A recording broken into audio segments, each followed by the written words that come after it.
Friends, today we learned a case under the Guards and Guardians and Wards Act 1980 as decided by the High Court of Bombay. Right? So, while disposing the writ petition under Article 226 of the Constitution of India, writ petition number 3883 by 2020, the High Court of Bombay, Justices Ujjwal Bhuyan and Milind Jadhav N.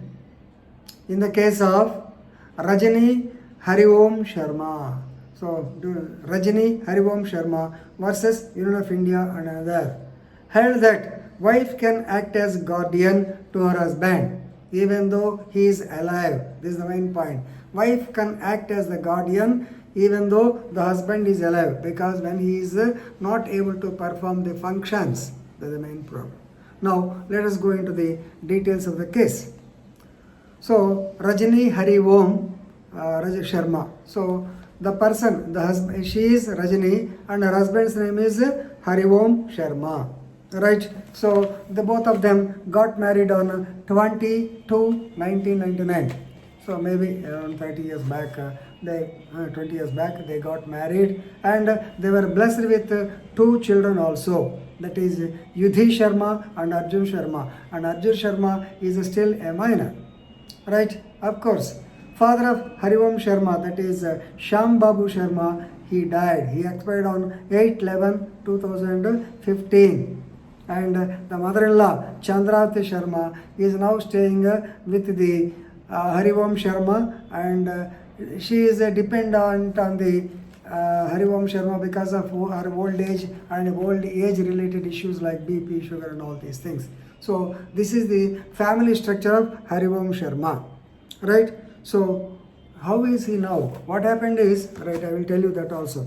Mr. Hariom Sharma is a businessman having multiple businesses. He is a director of companies like Solus Software, Solus Security, PSIM Community. This is a limited liability partnership. So in all these, he is a partner, and he is doing multiple business. He is enjoying first life, good life in the society in Bombay, right? But to his bad luck, on 15/11/2018, Sharma suffered cardiac arrest during jogging, and it led to sudden unresponsiveness. Immediately, he was taken and admitted in Kokla Ben Mugadat Dhirubhai Ambani Hospital in Bombay, and he was in hospital for about 3 months. Right? Even though so much of expensive treatment was given to him, but there was very little improvement, and his condition started deteriorating day by day, and now he is in a vegetative stage. Vegetative stage. What is vegetative stage means? In vegetative stage, the person will be alive, but he will be in coma. That is comatose condition. That means no brain activity or no responsiveness. Normally, they don't respond. They cannot do any. So almost equal to dead.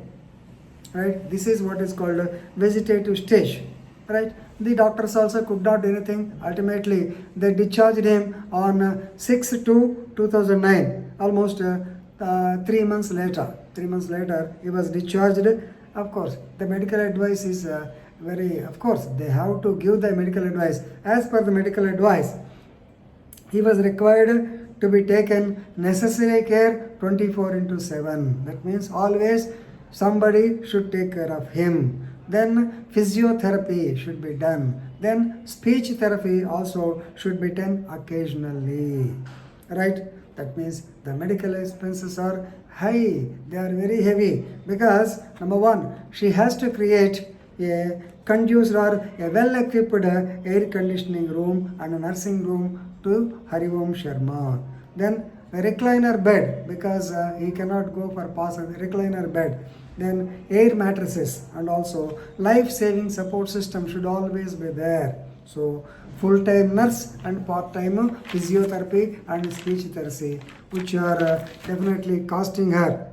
But still, okay, no doubt money has gone, but still there is no improvement. Right? So besides him, she has now Rajani. on the part of Rajani. She has to arrange all these things, and besides Harivam Sharma, she has to look after the mother, mother-in-law Chandravati Sharma, who has old age related ailment, and children also depend on her. Right? This is the actual condition.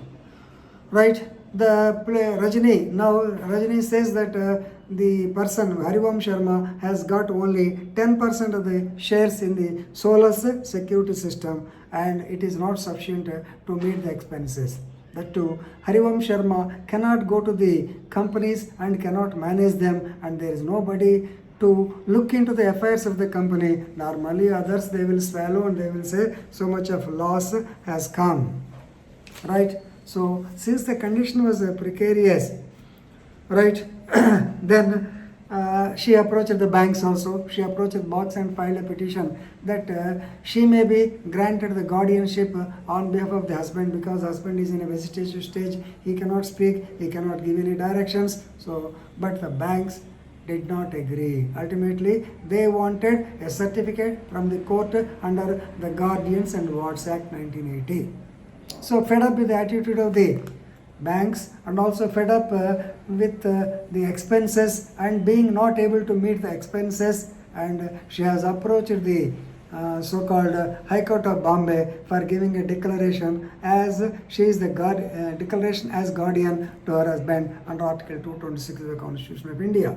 Right? Here the procedure of CPC, Rule 30, Order 32A, procedure of CPC is there, but she has come to the court because actually she was vexed with the attitude of the banks. Right?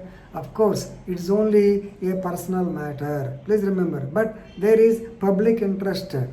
Is definitely the grievance of the petitioner is private, but there is an important issue of public interest. How a guardian can be treated. He can be termed as a guardian. This is the main point. Right? So here, of course, when once the vegetative stage means, we have to remember euthanasia. Euthanasia means mercy death. Death mercy. And during the year 2011, there is a very famous judgment called as Aruna Ramchandra Schoenberg versus Union of India 2011, where Justice Markandeya Kajju stated that the court can pass orders for the withdrawal of a necessary support system. That means he can be killed. If he is in coma or vegetative stage, of course, so many steps have to be taken. It has to be sent to the legal authority. Then a team of doctors should be established. They should give the opinion that he dies. So at the time only, taking consent for the person, then only the connecting pipe or the connection can be taken out. So that is what the decision. Please remember Aruna Ramchandra case, which is a very popular case. Of course, I have done my dissertation on euthanasia topic. That's why I have studied at length about that case. Right? So as far as CPC is concerned, 32A and Rule 1, Order number 32A, Rule 1. What does it say? Let us see.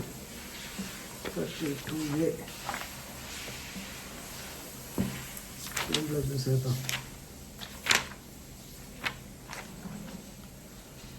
23.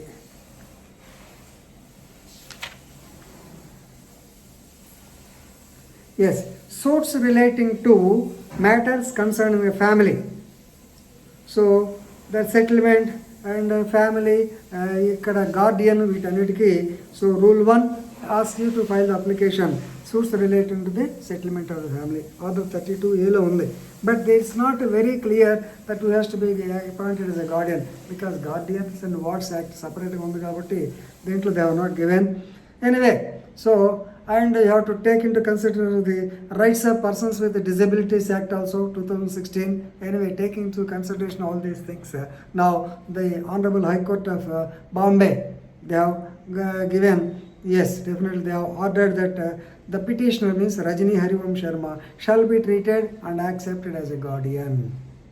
Right? Then second, all authorities shall accept her status. Everybody should accept that.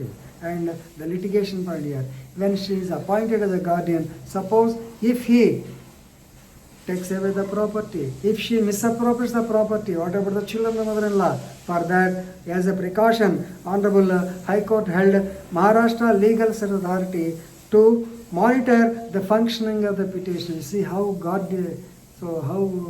they have thought. So they have to monitor the function of the petitioner as guardian once in 3 months and send a report. If she misbehaves, so we have been seeing so many cases where once the property comes, the evil brain comes out, right? So they have directed these people to look into the matter. Anyway, it's a good judgment. Normally, when once you think that he is in a vegetative stage, normally you will file application for euthanasia. He or she did not do so. As a duty-bound wife, she has requested the court to appoint her as guardian because of the apathy of the bank authorities. She has to come to the court, and luckily the court considered the issue and it ended well. Very good case. Please read it and get your legal knowledge into the topic of the Guardian and Wards Act. Thank you.